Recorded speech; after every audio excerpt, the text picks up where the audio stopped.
Assalamu alaikum, dear students. Today we will discuss the remaining part of the story, Ranga's marriage by Masti Venkatisha Iyengar. In our previous lecture, we learned that the story Ranga's marriage is about a common boy Ranga and his marriage. Ranga had gone to Bangalore for studies and returned home after 6 months. In those days, there were not many people in the village who knew English. That is why Ranga's homecoming was a great event in the village. People rushed to see him. The narrator also rushed to see him. Everyone was surprised that Ranga had not changed. He still followed the rituals of his caste by respectfully touching the narrator's feet. The narrator blessed him that he might get married soon. We discussed this in our previous lecture. The same afternoon, when the narrator was resting, Ranga went to the narrator's house with a couple of oranges in his hand. So the same afternoon,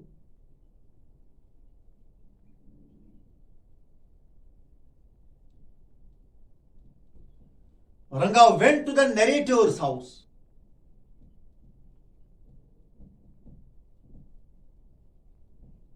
with a couple of oranges in his hand.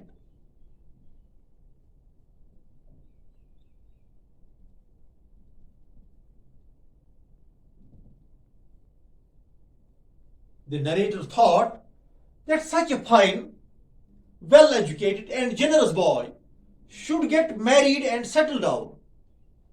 So such a fine, well-educated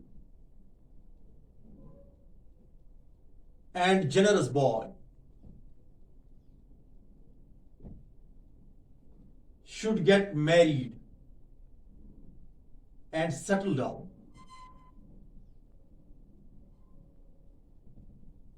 As such, he asked Ranga when he planned to get married. Ranga replied that he had no plan of getting married. He told the narrator that he wanted to marry a mature girl. So Ranga told the narrator that he wanted to marry a mature girl. Secondly, he wanted to marry a girl he admired. In other words, we can say, till he got a girl of his choice, he wanted to remain a bachelor.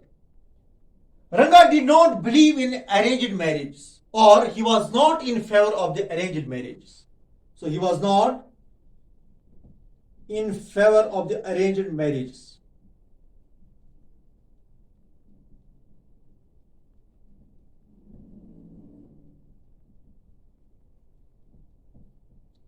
The narrator had thought that Ranga would make a good husband for any girl, but now he was distressed to learn about Ranga's views on marriage. So the narrator was distressed.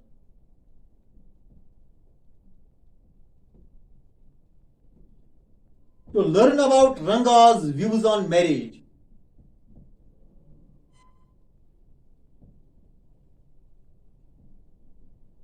The boy had decided to remain a bachelor.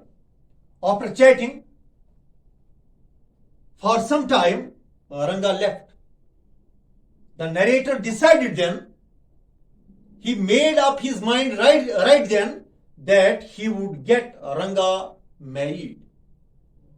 The narrator began considering Ramaro's niece, Ratna, as a suitable bride for Ranga. So the narrator began considering Ramaro's niece, Ratna, as a suitable bride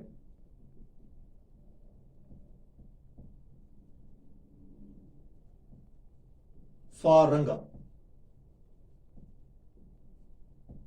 Ratna, she was a pretty girl of 11.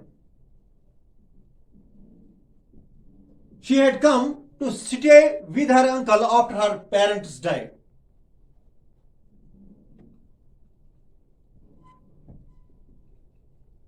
She was from a big town and knew how to play the veena and the harmonium.